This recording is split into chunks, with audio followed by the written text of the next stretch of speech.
Ben Raza, Jason Roslin. We've made it last week of the regular season. FedEx Cup on deck. Wyndham Championship here. What say you? We made it all the way, I We guess. did. I mean, we've got some fun golf still to come, though. Of course, we got the FedEx Cup playoffs after. It's only 3 events this year, which is fine. It's good. There actually is $1 million DraftKings guaranteed coming up. I think it's an $800 buy-in. They're running some satellites this week, so look for that. That'll be a good contest. I believe it's at the BMW. Yep. Everything has been rebranded to PGA Tour, which is kind of cool to see on DraftKings. So still some good things. And then, of course, I'd love to see, I don't think we're going to get it, but I'd love to see the Web.com Tour Finals is starting next week. And we'll get into that just as we get into this week. We'll go over kind of the FedEx Cup and how it works if you're not familiar with it. But yeah, it was last week, dude. It was probably the worst of a no-cut kind of situation that could have happened, at least from the perspective of Brooks winning and being the highest priced guy. Because then it all comes about finding the low price guys to go with him. RCB, Noren paid off for me last week. It was a good combo. We talked about RCB in the show, and I'm pretty sure you were on him at least a little bit. And we said, listen, he's coming off a missed cut, but he had a ton of birdies at the Open, just couldn't avoid the doubles. So that paid off. I know you picked up another seat, and I just want to touch on that for a second. That's 2 for you, right? Got two bullets next week. We'll see what happens with that. Noren was a guy I think we were both pretty heavy on in spots, and he paid off. He had like a lot of guys limp to the finish line on Sunday, but still did enough. The non-cuts, the sweat is out of control. It really is. So it all in all, yeah. What can you say about Brooks? He just goes out and gets it done. Obviously, I'm a Rory guy. Did not get it done. Really, I know he couldn't make anything with the putter, but you got to find a way to get into the tournament. When you're playing head to head like that on Sunday. So yeah, and I hope we see it again because I really enjoy watching those guys. At the top of their game. I'm warming up to Koepka a little bit. Obviously, him winning me a little bit of money helps along the way, of course, right? But for those of you that are watching that made the World Championship, that is next week. Ben has 2, so we'll do a little strategy session next week on the show of kind of how to handle that, how to handle 1-2 lineups in a contest like that. That's obviously vying for the first prize. So anything else about last week before we jump in and talk about the FedEx Cup for a couple minutes? No, I mean, obviously we're transitioning a bit. That was, most of the heavy hitters were there. Obviously a couple guys took off, but this is a different field. This is going to be more about guys vying for their card. A lot of guys here that are just looking to make the playoffs. We have a couple big names, obviously Spieth, Decky, and some guys that I think are just looking to maybe hit their stride for the playoffs. I'm not, we'll get into all that, but all in all, it's a lot of golf to be played. I know it's the end of the year, but this is a pretty hectic time for the players. There's a lot of tournaments, a lot of back-to-back weeks. Absolutely. So let's talk about the FedEx Cup first, because I think that's going to determine kind of what you just said, where the players are going to be playing in the next couple of weeks. So the FedEx Cup ends at the end of this week, the regular season. The top 125 golfers will move on to next week, the Northern Trust, which is also the site of the Fantasy Golf World Championship that we just mentioned. If you're not in the top 125, 126 to 200, if you're in that range, you have to go to the Web.com Tour Finals. They'll be paired up, so 75 golfers from there. They'll be paired up with the top 75 from the Web.com Tour money list. That'll make up a 4-event series. From that, the top 25 will get onto the PGA Tour. The remaining, it ends up being 100 golfers because 25 have already qualified through the regular season. It's actually called the Corn Ferry. I apologize. I'm still used to saying Web.com. Yeah. It's Corn Ferry now. So those remaining 100 that don't get it will be basically the main pool of players for the Corn Ferry Tour next year. So a lot is in the balance with some of these guys that are playing here this week. A name that is kind of flying off the radar this week, really low priced. He just needs to make the cut, and he gets in the Web.com Tour Finals. We'll talk about him in a bit. So there's a ton of stories this week that we'll get into. So no better way to kick it off than to talk about some of these first groups going off tomorrow morning, because you got a guy that has played every year here since 2006, and right now sits outside the top 125. and it's Bill Haas. It's a guy that you like. I'm a fan of Bill Haas. So tell me a little about, are you playing him? Because I found myself going to him a little bit. I have a little. There, you know? I mean, obviously Bill Haas is not what he once was. It's debatable what he was. Obviously, FedEx Cup winner, though, I will say. Yes. He has shown a little life at John Deere specifically, really got hot with the irons. The stats have been bad throughout the year. He's a crafty guy around the green, but this is, of course, like you said, it's beyond a home game in the sense he knows it better than anyone. Ton of history here. And maybe he is peaking at the right time. He's got to make a move if he wants to not have to deal with all the stuff we just talked about. He's one of the many guys hovering and needs every birdie he can make. So the focus is going to be there. And all in all, his game is, if you want to look at the positives, is probably in one of the better spots we've seen it this year, coming off the 10th place at John Deere just a couple weeks ago. Yeah, so he sits right now at it's like 140, I think, somewhere in that range. It's 60 points out. So with all of the players playing this week, he's probably going to have to get somewhere in the top 20. That's kind of a projection. That would get him 180 points. That should move him. Again, that's not guaranteed, of course, because you've got from Haas, number 137, all the way to Werenski, who's number 126, somewhere in that range. Everybody's playing, right? So you got to think that some of these guys are going to beat him. So somewhere in the top 20, I think probably gets him into the playoffs, which would be a really nice kind of spurt going for him. Obviously, we just talked about. So I think that's kind of the upside that I'm looking at there. I know we're jumping around in salary, but he is the first off tomorrow morning. So, of course, we like to kind of target those guys that maybe are going out for first-round leaders. But I just thought that was a really interesting name. I like him as well. He's playing with Jonathan Bird, Tom Hoagie, no interest there. However, on the other side, local favorite, I shouldn't say local, about an hour away in Charlotte, is Jason Kokrak, who certainly been popular, comes in with an $8K price tag. Any interest there? About 10% ownership. Kokrak, obviously it's been quite a year for him. Started to really putt good. He had a timely hole-in-one at one point. Then he regressed, as we all knew he would. And now the short game has just been horrific lately. So I have no strong take. I get going there. But for me, there's a lot of guys right below him when we talk about Russell Henley, Kyle Stanley types that I feel a little more comfortable. And then if you want to pay up, you've got Sungjae Im, you've got Benny On. So it's tough for me to make room for a guy like Kokrak. Same here. Sungjae Im hasn't played golf for what feels like a month. Longest break for him. He's got 30 events this year. That's unbelievable. Massive. It is. For a first year, obviously, he's going to be around on tour for quite some time. Morning marquee groups. If you're like me and like to watch the PGA Tour live, featured groups, you're probably not going to be thrilled tomorrow morning. Webb Simpson, Patrick Reed, Siwoo Kim. That's okay. Obviously, Simpson and Reed pretty good. Second group, Snedeker, who shot 59 here last year. I'm okay there. And then Ches Reed and Billy Horschel round up my Thursday morning. I'll probably sleep in. Yeah, that's not great. Or maybe that'll be my morning to watch my son. Instead of giving them off to somebody else.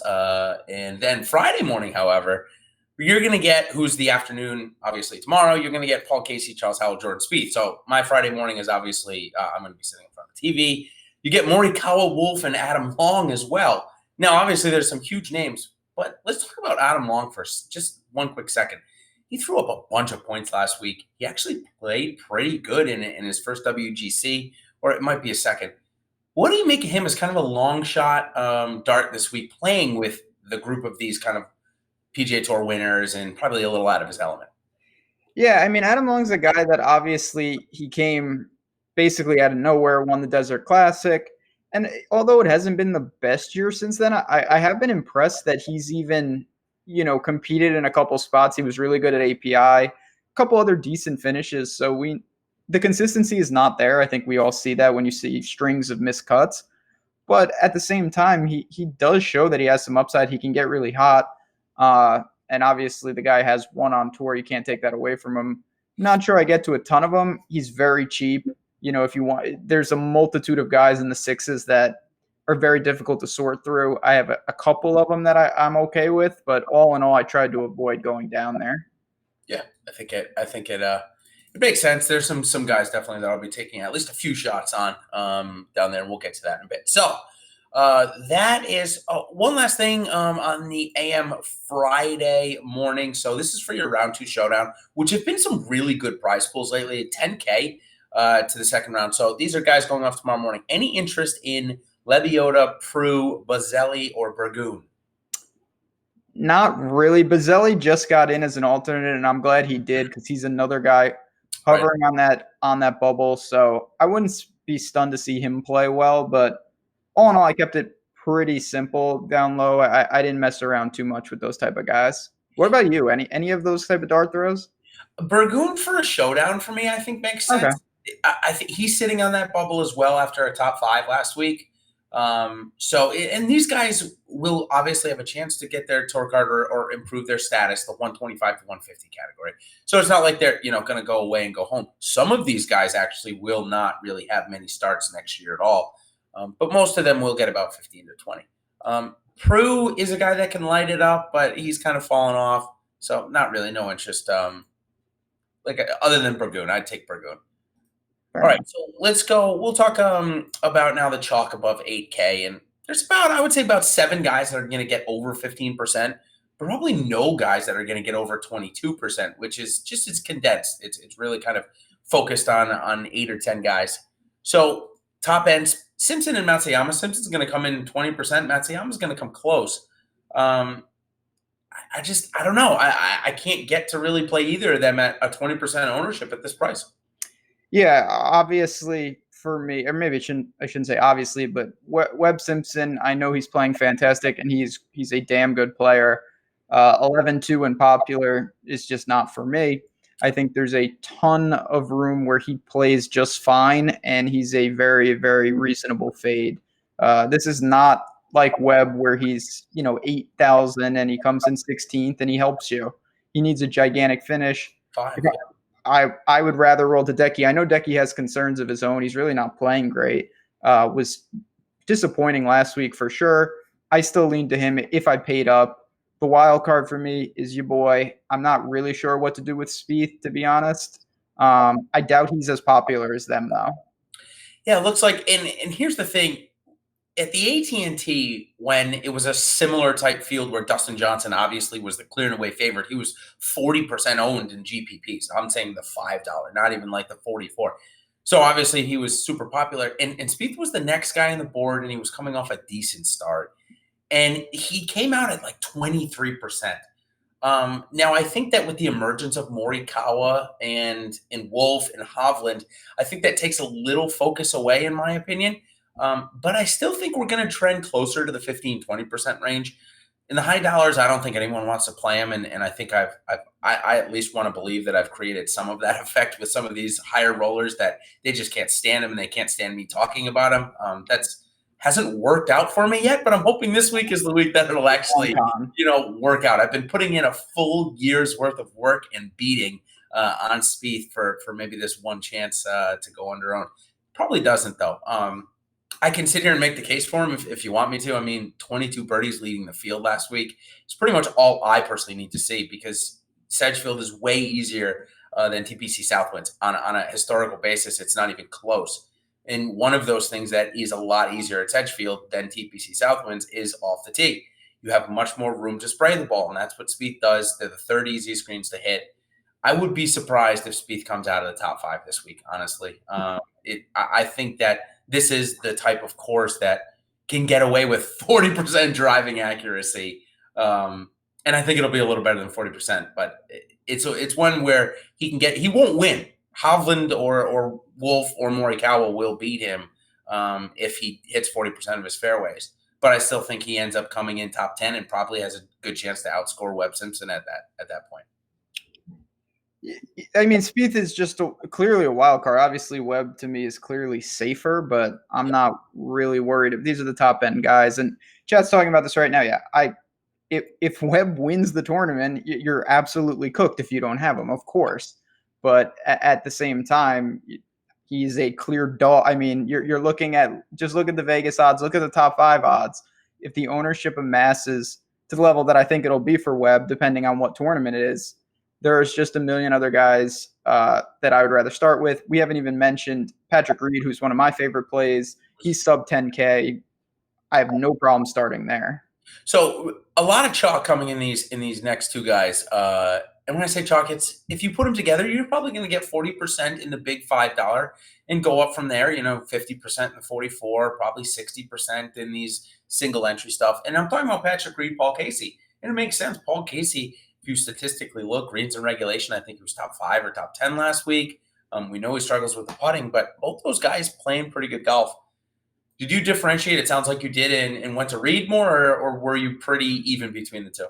No, I went to Reed more. It's nothing against Casey. I have some, but Patrick Reed's the guy I've been playing, and I really like the spot. You mentioned with Spieth, and I think it applies to him. You have a little room to mess around off the tee here. You can get away with some things. Obviously, he's a crafty around the green player, and he's just playing well. The irons are in tune. He grinds. I don't worry about burnout. So all systems go. So Morikawa wins last week and gains like no strokes putting, and he's done that a couple of times now. The ball striking numbers is top 5 in the world worthy. I think he probably settles somewhere maybe in the top 20 in the world. I mean, we really don't know, but this kid, all 3 of these kids are absolutely unbelievable. I think they're all a shoo-in for top 50 in the world come probably this time next year if things go well for Hovland this week and he gets a good start. But he coming off a win? I mean, he only got like $600,000 only. But he didn't get the master start. He didn't get the other invites that, come along with winning a regular event. Does that make you be okay with playing him, or were you going to fade him anyway? What are you doing with him? It looks like he's going to be popular again, too. That's the one thing. So if he was a huge divot in the sense of he's coming in at 4%, coming off the win, no one wants to play him, I would have some, because I don't think, this kid obviously is extremely talented. That win, it's life-changing, but it's not so polarizing that it's a quick shift.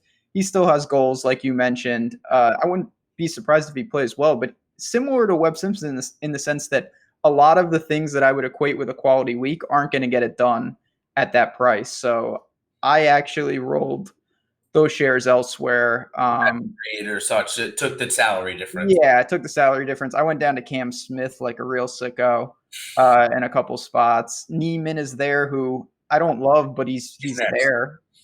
Yeah, let's talk about Neiman. It looks like he's going to be 15%, as I said, kind of in the similar range as these last guys we've talked about.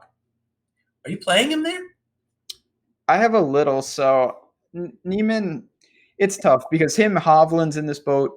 Off the tee distance, it's not really a separator this week. I don't see a ton that they can lean on there. You do have to be accurate, Chad. I want to clarify that. You have to be accurate here, but it's not super tight, narrow, where you have to be aggressive off the tee. You can club down, and then you should be accurate. And it's a second shot course in that sense. Neiman, he can go low. We know that. But at the same time, he can't lean on the driver as much. Yeah, 9K, and he has had a couple of weeks off, which, could bode well for him, or at least a week off. So who knows? Leverage spots, we talked about Spieth already. Alex Noren, again, nobody really wants to play him. And I'm sitting here like, yeah, everyone's going to look at those approach numbers and see that he lost 3.2 strokes on the approach last week, right? But if you go deeper and you see that he lost 5 strokes on Sunday, you add that out, he gained 1.8 for the week. So I'm right back in. How about you? Oh, absolutely. He is the actual guy on the number too, for what it's worth. Yeah. So he's 125th. It's insane that he's even there because this is a guy who was a top 10 player in the world at one point. Maybe he wasn't, but that's where he was ranked. And I agree. I don't want to take away that water balls don't count, but that does skew your approach numbers. He found the drink in Memphis multiple times on Sunday because I needed him not to do that. And I expect him to play well here. I really do. So no problem with him at, what's he, 8,800? Yeah, 8,800. Yeah. Little more expensive at 9,400, coming in under 10%. I don't know why people don't want to play him. I'm not sure. Matthew Wolff, I mean, I know his best attribute is the driver, but he's also a fantastic putter, like really good. So I don't know. The starts are first, mid, miscut, mid. So he's kind of this boomer bust scenario. Do you find yourself playing any of them just because you're getting sub 10? Just on that, on merit, he's extremely talented. We know he can go low. We know he can get hot. I have a couple shares, but when I was making 3 max teams and some of my higher dollar stuff, he did not make the priority list. Yeah, same here. I think I tried to fit him in on the $300 that they had on DraftKings at Phil. That's a nice little contest that they're Yeah, putting out. they changed it up, some of the contests, which are interesting. Yeah, they are. They're not giving us the regular offering. The $100 stinger, they're trying to throw out another GPP. I actually like the $150 level, the 3-entry max instead, but whatever DraftKings wants to do. We're at their mercy. Mid-tier ownerships here, so somewhere in between 10 and 15%. I like two of the guys. I know you like one of them already because you told me. And I'm going to mention him first, and it's Cam Smith. So we've talked about him a couple of times, and I think it was like 4 weeks ago. I'm like, I might be a bit early, but things seem to be turning. And they were. And the thing about Cam Smith, like Ches Reavie, they are form golfers. When they are in form, they make cuts and they finish good no matter the start. When they're out of form, they miss no matter where they are. When they should make, they miss. So I'm riding with Cam Smith this week. I'm also riding with Victor Hovland, which means I'm underweight on Lucas Glover and Rory Sabatini. What are you doing with those four guys? Similar. Yeah, Cam Smith, as I mentioned, he's another one. So there's a group of players, Spieth, Reed to a lesser extent, Cam Smith, where if they can get away with off the tee here, and it should be a course that they can club down and not be polarizing, the rest of their game sets up well. And Cam Smith is starting to trend upward. It's been a pretty rocky season. He's made some cuts, but other than that, he hasn't done a ton. And I think this is a sneaky good course for him if again, he can just keep it in the fairway and don't do much off the tee, just don't lose it. Yeah, I think it was 17 and 8, if I'm not mistaken, from him here in the two main cuts recently. It's pretty good. Thing about Cam Smith, very similar to Alex Noren as well. If you dig into the numbers, on Saturday he lost just about 4 strokes on the approach. I think for the week he lost like 3.2. So take out that one bad round and the numbers look pretty good. Around the green, he's very good. He putted well. What I like too is they're coming. These guys, the three we mentioned, and Reed for that matter too. They're all coming from a course that they basically just played, but they're coming to an easier course. They're coming from a par 70, 7,200 yards, relatively tight fairways, same green surfaces. So I feel like these guys, that played pretty well last week should play even better this week. So now that goes to say Webb Simpson's probably why he's the most expensive on the board. Okay, so we talked about let's see. We talked about the leverage spots. So now anybody over 8K that you want to talk about outside of those guys? Sung J M, Byung An, you want to chat about them? Yeah, so that's actually where I wanted to go. So you have Benny On, who I think that it's pretty easy breakdown for him. We know he's a great ball striker. We know he can't putt. And this is going to play very easy. You have to make some of those putts. He's shown a little signs here and there. I've been very impressed with him, but it's mostly been at very tough courses. In the majors, he's been impressive. And I think that more suits what he can do. He's a phenomenal scrambler. And you're not getting a ton of birdie putts. So I still have some just because the ball striking is immaculate, but I worry about that. And then Sungjae Im, he's such a well-rounded player, but the irons in particular haven't been great. I do think that maybe a little time off helps him, and the price is right for me. So those are two guys in the low 8s that I had no problem going to when I built pretty balanced. And I'm sure you've looked at this, and that's probably why you just said that statement. Would it shock you that it's been since the Valspar that Sungjae Im has gained more than a stroke on his approaches? And I don't know. He continues to perform, so I don't get it. So that's what I wanted to say. I don't know if I should be encouraged or discouraged, because you're saying, man, if he gets back to where I think he should be with his irons, the guy's going to be right there. It's not like he's just got a string of missed cuts and you say, oh, it's because he's not striking it. The results haven't been awful, and that's really the somewhat surprising part. So he came out 71 at the Open. Decent shape after the first round, but got caught in just terrible weather. And he's kind of one of these guys that I've marked that just cannot play in bad weather. Justin Thomas is one of those guys that really struggles in the conditions. And, he ended up blowing up to shooting 80. So I'm not really looking at that. He had the last week and a half off. Plenty of time to travel, rest, and recovery. So I do like him over Ben Hanan because Ben Hanan has lost more than 2 strokes putting on average per round twice this year and twice in his last 6 measured starts. So it's like, if he does that this week, he's not making the cut. The cut's going to be under par, more than likely.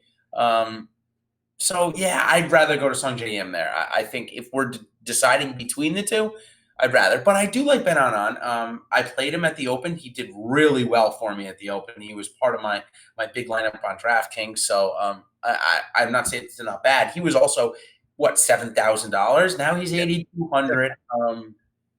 I just didn't get there as much. What about Scott Piercy and chalk there? Are you going there? Not really. I have a little Scott Piercy. I'm going to come in underweight, no doubt. He goes out early. He's a great iron player. He's not a good putter, but all in all, didn't really do much for me either way. 3 more leverage spots. Tell me if you're playing any. Howell, Kaymer, or your boy Fratelli. This is not a good course for Fratelli, but Kaymer is actually, and I rarely play him, but I find myself drawn to him more and more. Good at the Barracuda. It's Martin Kaymer and the Barracuda are not a sentence that I ever thought that I would ever be saying. But here we are, another guy who could really use some good results. And if you look, he has been playing better. Some of it's in Europe, in Ireland and Scotland, but this is a guy that we've seen time and time again. He can get crazy hot. He's a winner. He's won all over the world. And in a field like this, Martin Kaymer is one of the better players. If his form is where I think it is. So he sits at 149. And the importance of that is if he gets in the 125 to 150 category, he's going to get about 20 starts a year. And you can pretty much guesstimate when they're going to be, which is nice for him because he's going to play full-time on the European Tour as well. It's just what he does. So it's a pretty big start for him. Obviously, he can really control his own destiny if he ends up in the top.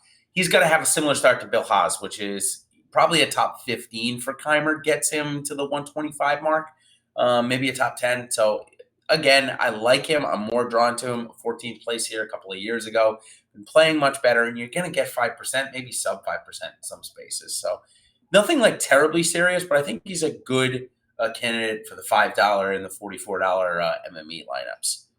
So, I think that covers pretty much all of the 8K guys. Anyone else you want to talk about before we move on? No, I think as we work down, I'll just give my spiel real quick.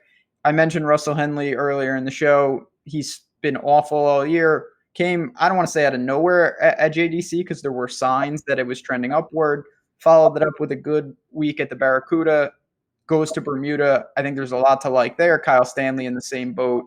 Both higher sevens. Yeah, like Kyle Stanley a lot. He hasn't missed a cut in quite a while, so we're starting to get that consistency back that we like to see. Course history is a little sketchy here, not too bad though. All right, so our make the cut segment, we're going to get 2 of those guys in just a minute. We're going to start off with the chalk though. Russell Knox, what do you make of him? Is he going to play the weekend, and are you playing him? And what do you make of his 15% ownership? So that's an issue for sure with a guy like Russell Knox. I do think he plays the weekend, and I actually find myself more apt to go to him in a cash setting. He's making cuts. He's striking it well with the irons. I don't see a ton of upside from a guy like Russell Knox, to be honest. I expect a middling finish, and I'll take that, just make the cut and move on. Okay, 7,500. So that's down a top 35 for the way he makes birdies. I think that's probably a pretty good mark. So, okay, how about the pair of Taylor twins? They are not twins by any stretch, but Vaughn and Nick Taylor, both going to be pretty popular. Yeah, I don't have either. And it's not to say that I hate the plays. Vaughn Taylor does what he does. He's not great off the tee, super consistent, good putter. Nick Taylor's making cuts, not a ton of placement points in there. And I think they're guys that maybe sneak through, but if you're talking about the drive to green and things like that, I think you can get away with going elsewhere. I'm gonna agree with you there as well. I just haven't played Vaughn Taylor that much. Yeah, me neither. I haven't played Nick Taylor that much, so I guess I get into that habit. Russell Knox, I've played a bit of. I found myself trying to get the extra $200. I think the guys at $7,700 are much more appealing to me, including Abraham Answer. So, and then $200 more than them is Aaron Wise, who was one of a handful of players. It might have been just more than 10 that made the cut at all 4 majors this year. Okay. I hope he's not turning into a big game hunter. I mean, because he won't be on the tour long enough to be able to do that. Yeah, it's not been a great year for him. Early was working on some swings. He looked like he bulked up. The one worry I have about him is he's a very dependent on the driver. That's his best club in the bag. That's not going to be utilized much this week, so that hurts him. I still think he's a pretty talented guy when you look at this field, but probably behind guys like Streelman, Henley, Stanley for me.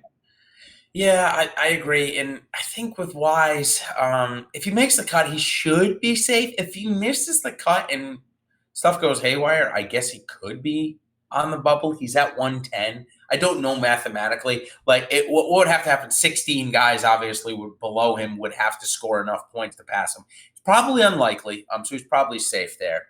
Don't love him. Guy you mentioned was Kevin Streelman. He's going to be pretty popular.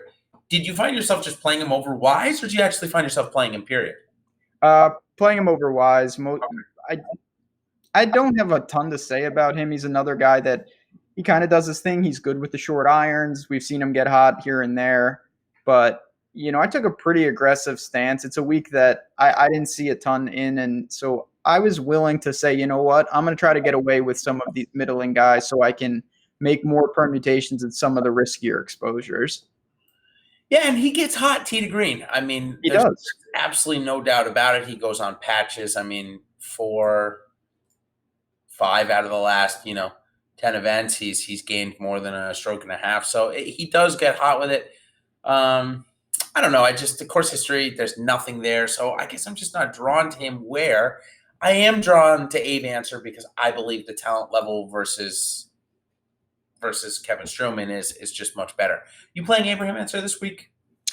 He's another one who's a very good driver of the ball, which again, that's important. But at the same time, I don't think it's the perfect setup. So I prioritized Henley and those guys above him. But he did make the player pool. I will say I have a couple shares of Answer. So take Yeah, it you away. mentioned that it's interesting. You mentioned that off the tee doesn't matter that much here, and he ranked third here on strokes gained off the tee, and came in 24th. So as you can see, it just doesn't quite translate.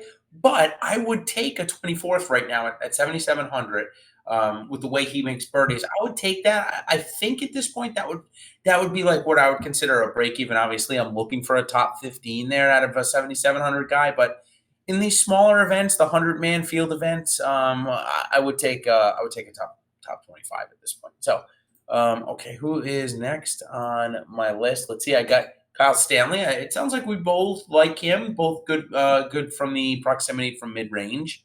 How about Doc Redman and Sepp Straka? Both right around the same price. Yeah, they're tricky. Sepp Straka, obviously great ball striker. You can't putt. Doc Redman's home game. He's been good, very impressive in some big events. I don't really, again, we don't have a ton of body of work with this guy. Certainly got some talent, and I think as an upside play, I see it, but I have a hard time really prioritizing a guy like that. Yeah, and that's a great point. Our Slack chat just brought up Aaron Wise won last year, so he Yeah, doesn't. But yeah, that was, yeah. You know, Which just goes to say, but he won on a course that was driver heavy, which just goes back to our point. Not to say that he couldn't have a phenomenal week with the irons this week, where his driver will put him into good positions this week. As I just mentioned with Abe Answer, the strokes that he gained off the tee last year. Here, they're there to be gained, but you still need a good approach game. There's at a 7,000-yard course, it's pretty evident that you just can't separate off the tee. Like even if you're smoking your drives, all that means is you have more wedges. Like if you do the Rory, believe me, I know because I love Rory. Rory has 60-yard wedges and he hits it into the bushes, and then guys are hitting it from 175 to 3 feet. It doesn't really matter how good your drives are if you can't hit the wedges. Speaking of can't hit your wedges, Lucas Burgard's kind of fallen off the map, though he had a good start at the Open last week. Got off to a decent start. Nothing over the weekend. $7,400, no ownership, versus Daniel Berger, $7,400. Might lose his card because I think that the FedEx exemption, he had 3 years. So he might actually be good for one more year. So Berger, I think, will get medical. That's the one thing with him. But number of stars. He's definitely in danger. I don't know if he's exempt. It's an interesting. So I have some Berger. I do think this course sets up somewhat well. Oh boy, What? he's 127 right now. Yeah, he better wake up. And I want to bring this up because this is a really good point by chat. Mike said this, and I agree. So it's a fine line. It's not like if you're at 126, you just decide this is the week I need to play good, and then you play good. Like there's a reason these bozos are down here. I do think there are some guys, Norn in particular, that are just straight better, and when they need to turn it on, they can. Yep. And then there's some other guys that, Peter Uihlein, I hope to see him next year, but I may have to be watching virus-induced web streams to see his golf, and we'll have to deal with that if we have to. But so it's not an automatic plug and play if you're on the bubble, that's for sure. Yeah, definitely. It's not just like, oh, okay, Daniel Berger's going to automatically top 15 so that he can keep his card. Now, again, I'm going to look at the Daniel Berger because I know that he won the FedEx, which gave him 2 years, and then the next year's win gave him another year. So I don't know if that is I don't know if that ended this year or next year anyways, because he actually is right on the bubble. So, all right, next guy's on my list. Beauregard, are you playing him? I didn't get your thoughts on him. Not really. He's we've seen, obviously, he's a talented guy. We saw him at the match play. We've seen him in big events. He can score well. I just really didn't get there. I liked, as we mentioned, a couple guys right next to him in Berger. I have obviously a problem. I have a little Charlie Hoffman. I don't know why, but the guy, in theory, should be good here. And then as we work down, someone like JT Poston, I have no problem with at 7,300. Yeah, two other guys at 7,300, Wyndham Clark and Bud Cauley. Bud Cauley rates out really good for me in my model of those that, make models. Everybody kind of has the outlier. Bud Cauley has one for me that rates out really well. What do you make of that and him this week? He's an interesting name. Chat mentioned him as well. It's a guy that I've liked and I've tried to get on. He's an incredible scrambler, one of the best on tour. The game has been a little all over the map, but lately it's been good. He was good at John Deere, and maybe this little stretch here, I could see him getting hot to finish the season and kind of build that momentum. Obviously, the car crash early, in recent year derailed him. Certainly back from that. So no problem with Bud Cauley as a one-off. Top 10 back here in 2016, so not bad. Obviously, you just mentioned the car crash, so he didn't play here last year. In his last, let's see, I'm going to say 7 events or measured events, gained more than a stroke and a half tee to green in 3 of them, so not bad. And a couple of other, he's only lost in 1 of them, so still pretty good. Right around the cut line. Sometimes it can go bad. There was a stretch of weeks where it went bad almost, I think, 3 straight weeks. And if you look at his strokes gained total, they were right around there. And of course, if you gain strokes gained total, it doesn't necessarily mean you're going to make the cut on it. Normally it does, but I think it was the Valspar where he was 0.12, and I think he missed the cut that week. Anyways, so moving on from Bud Cauley, who I do like this week, I'm playing him. Kevin Tway, he obviously wasn't there last week. Maybe his caddy played for him. I'm really not sure. What do you do? You just completely avoid? Yeah, he made the nice hole-in-one to salvage his plus 25, but he reached value because of that. Yeah, I don't think this is the spot for him. Just a name that I really didn't get to this week. Guy below him that I did get to, and our Slack chat brought up earlier, Austin Cook. Yeah, I've seen his name. I'm actually going to pass it right back to you because I think you like him. Yep. I'm pretty indifferent. I've been unsuccessfully trying to target him. The form has been horrendous. What do you see with him? Because I've heard his name thrown around a bit. Yeah, so I think he's we don't have enough sample size to say that he's a form golfer like a Ches Reavie or a Cam Smith. But I think there's some credence to say that we've seen this guy come and win a golf tournament, but that exemption is coming up, and he is square on that bubble. So he's a guy where we get a 4th place a couple of weeks ago. Now he takes last week off, even though he needs the points. Obviously, he did that for a reason. Maybe he didn't want to burn himself out.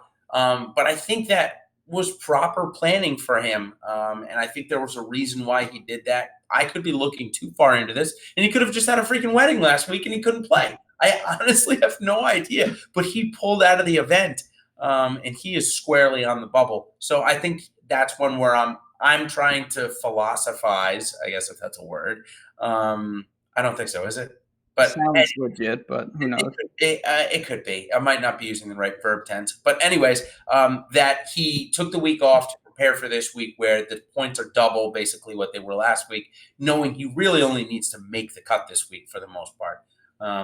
So that's the stance I'm taking, and he can rack up the birdies really quickly. That he can. No argument there. The guy, and it's the next person I know you have the list. JJ Spawn is where I did roll some of those shares. Not a long hitter. He's flat 7K. A guy, honestly, I've been pretty disappointed with his form recently. He hasn't been doing much. He's making cuts, but this is a perfect spot for him, in my opinion. Keep in the fairway, lean on your wedges, make your putts. Should be, I would hope, smooth sailing for him to at least find the weekend. When's the next time Luke List is going to make a cut? That's going to be, it could be a while. Could be a little fall circuit, or is he going to make one in the fall circuit? Yeah, I mean, Sanderson Farms, Luke List, I don't know.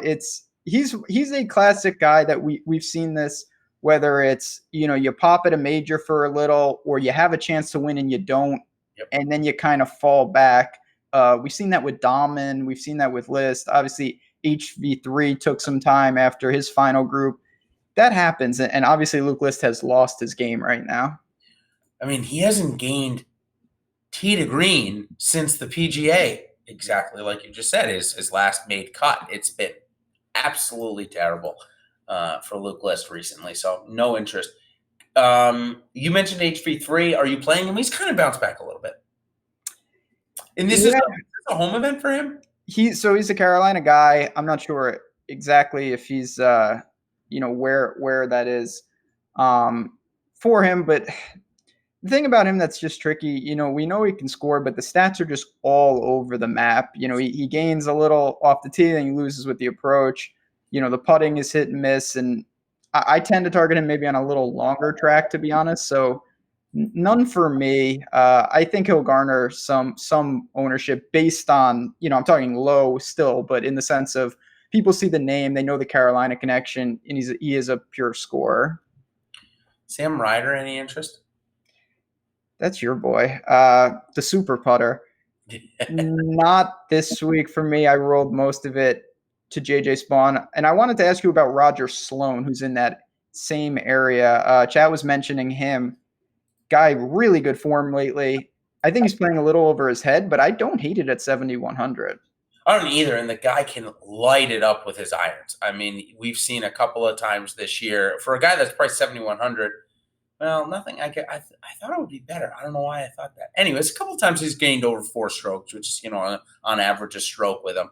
It is the best part of his game. If you look statistically, it's what he leans on. So because it's a second shot course, I guess that's not bad for Roger Sloan. Don't love it, but don't hate it for sure. Yeah, fair. And again, this is a week. It's tough to talk because there's so many names to me that are grouped in a similar bucket. Yep. There's like 30 guys down here, and all of them have some red flags. Most of them need points badly. That's why they're playing. Yep. And there's a reason they're ranked around 125, give or take. So it can be a little tough to sort through it. You want to just build a line, take a couple stances, and try to whittle a couple guys out. Because if not, you're going to have 20 guys at this price point, and that's a recipe for disaster. Back-to-back top 10s here for one of my favorite golfers on the PGA Tour, Ryan Armour. Any interest? So, he's a consistent guy. Obviously, I think we know he's going to hit the fairway. I have no problem with it. I think people will go maybe there if they get a little aggressive in cash. He kind of has that feel. I don't think he's going to garner a ton of placement points. We have seen that in recent years. He has some good history here, but the recent form, not the best. Luke Donald. No. Second year in 2016. Get out. No, that's a no. Just, dear God, 6,600. Yeah, I would rather play a lot of people. Yeah, just 6,500. He's a local guy. Well, now a local guy, obviously from Ireland. But okay. How about Cam Champ at 6,500? Just not no. Right? Yeah. Okay. Didn't think so. No. No. There was another guy, hold on, that I wanted to ask you about before we get into our hot takes. Oh, here we go. So a guy that popped earlier in the season and is having probably a really nice bounce back year. He's got a good start here last year as well. Michael Thompson at 6,400 actually piqued my interest. We saw him really pop at the beginning of the season and go for a nice run in Florida. We're back on basically bent grass, so similar surfaces. Did you find yourself playing any of him? So that's a guy that if I was playing more teams, I think I would have a sliver of. I don't have as many as I normally do. He's interesting because as you brought up, we've seen during the Florida swing, he can get crazy hot. Obviously, then it regressed, and he's been pretty bad. He was good at Memorial, made a cut at John Deere. The off the tee game is weak, but I'm willing to overlook that for the most part this week, as I've mentioned ad nauseum at this point. So if you need someone down there, I don't mind it. Truth be told, under 6,500, I only have one guy, and it's Charlie Danielson. And even, that's you and Fantasy Golf Man got me on this guy who is a super creative player, but I went aggressive on a couple lineups, and at 6,100, he filled that slot. So, okay, here's the thing about Danielson and Mr. Fantasy Golf Man. Great tidbit. Was four-time All-American. I had no idea, and I went and looked that up, and sure enough, that he was an absolute stud at Illinois, and he got out on tour. And remember, when you come out on tour, and I'm going to mention this about Hovland as well, and it's a perfect segue. You get 5 sponsors exemptions in the first year. If you don't qualify, if you don't get your PGA Tour card, your status is up in the air. Now, for Victor Hovland, he's gained about 263 points or 238, somewhere in that range. He needs about a top 4 solo to get his PGA Tour card. If not, he's going to go to the web. He'll go into the web.com Tour Finals, and likely he'll win. He might win all 4 events because he's way better than everybody else in that field. I have no issues. I have no scares that Victor Hovland will be on tour full-time next year. Charlie Danielson, however, in his 3 starts and with the top 10 last week, if he makes the cut this week, he's going to be at like 184. So he's also going to get in if he makes the cut. He's at 198 right now. So there are guys playing that are below him in the points. So this is a really big start for him. He did nothing in 2016, had no status basically in 2017, was playing in the Latin America Tour, played nowhere in 2018, and now in 2019 had 2 top 10s at the Mackenzie Tour, qualified for the U.S. Open, and all of a sudden he's here. It's like Patrick Cantlay. I mean, this kid has come out of nowhere. I'm not saying he's as good as Cantlay, but All-American, he's only 25 years old. So definitely somebody to watch out for. We're going to find out. Usually I don't play these guys, but you know what? He fills a price point that I needed on some teams. So take it for what it's worth. I make a cut, guy. He's been doing that, and you look at the stats. He just needs to keep producing, and we're going to see what happens. And in a field like this, he's certainly not outclassed. That's for sure. 2 more names down here.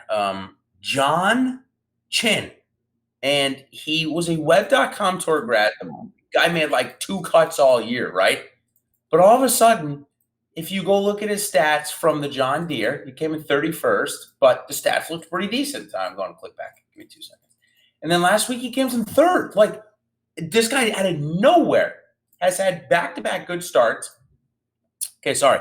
At the John Deere, he lost 3 strokes putting and gained 3 strokes tee to green. Came in, like I said, came in 39th. Actually, that might have been 8. He missed the cut there. Yeah, Barbasol. Yeah, 39th at the Barbasol, and then 3rd last week at the Barracuda. So obviously the guy's in form. Even at the John Deere, it looked like he was in good form. I found myself playing the guy. I'm going to ride the wave. See, this is what happens. I try to take a step forward and play Charlie Danielson, and then you just get even more. You get to a new level. Who the hell is this guy now? Like, never heard of him. John Chin. Yep. I'm pretty sure he's a lefty American. No respect in the show. I tell you what, man. It's like I said. I give an inch. You try to take a mile with these sausage mongers. I'm not there. I'm gonna stick with Charlie Danielson. You can ride the wave, the John Chin wave. Anders Albertson. We know he loves that guy. We should have left him at Waste Management. Oh, we really should have, though, honestly. He's coming full circle. Obviously, he had a legitimate string of like 3 months without making a cut. He has some talent. There's nothing about him, and maybe he can find something here late in the season. Obviously, this is it for a guy like that. But again, I think it depends on your portfolio. I didn't feel, mostly because I don't love Webb. I don't need a bunch of these guys, certainly not 2 of them in any given lineup. If you're starting with Reed, even if you're aggressive, you might only need 1 guy in the 6s. Yep, totally. Think about Albertson. He sits at 165. So a good start will get him into that pivotal 150 where he won't have to earn PGA Tour status back through the web.com. So really big start for him. He has 18th place 2 weeks ago at the Barbasol, I believe it was. So showing a little bit of signs of form. I wouldn't be surprised to see him make the cut this week. His best finish when Cameron Champ dominated the field. I think he came second to Cam Champ there at Sanderson, I think it was. Yeah. Something like that. Yeah, okay. That takes us. I got one last guy. All right, go ahead. Yep. Pat just mentioned him. I think it's another Canadian, Adam Svensson. That's another one of your boys. Can't putt. No. We know that. And, he's 6,400. I know it's kind of a broken record. You're just looking for these guys to just maybe gain 0 with the putting. Obviously, the ball striking is going to be there. He was good at 3M. He was good at John Deere. We know what he can do. He's like Corey Connors. It is what it is. You need them to make putts because this cut is going to be way under par. All right. This is the weekly, I should say. I didn't know he was in the field segment. Mm-hmm. Yeah, that's my best segment on the show because it applies to like 30% of the field. Mr. Coolers brings us Mackenzie Hughes. I didn't even know he was in the field. Oh, yeah. He's been lurking. He's another. The Canadians low-key have like 30 guys in this field. 6,600. He's with Roberto Castro, with Chesson Hadley. Yep. All not really playing great. Streb last week. What'd you say? Streb, he popped out. Was it last Streb was in the hunt before Morikawa took his soul. Yep. I will say, if you want Mackenzie Hughes, he's a guy you want to look maybe in Showdown. He goes off early tomorrow. We've seen him get hot. I don't think he sustains it for 72 holes. You covered Stenson. How about Andrew Landry? We didn't talk about Corey Connors, who needs to just putt. Just putt. Yeah, one day, and he'll be fine. What about Landry? Landry, we saw him pop recently. I think he came in 3rd. Good with the approach. No problem. He's 6,800. Another guy that you can use there. Just a GPP play, though, for sure. Brendan Steele flashed the form. I played him a couple of weeks ago. I'm not playing him this week, though. Neither am I. Okay.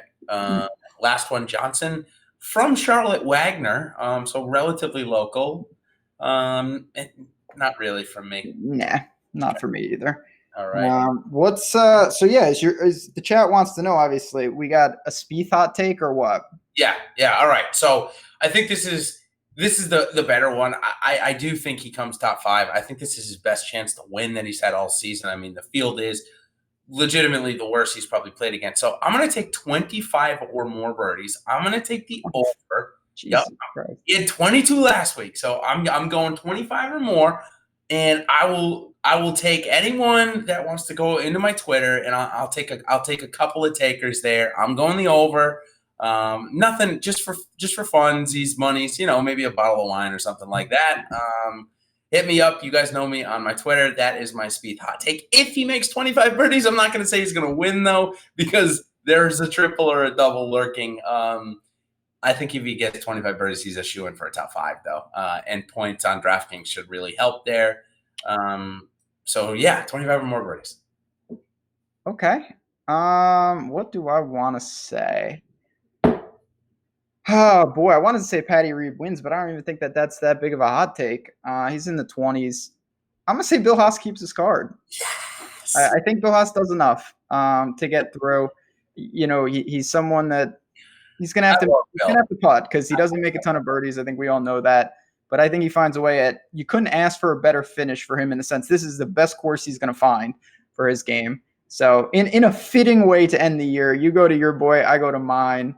And on that note, like I said, truth be told, for me, this is not a great week. I don't love this tournament. I think the FedEx on deck, really good stuff, obviously, for this final stretch.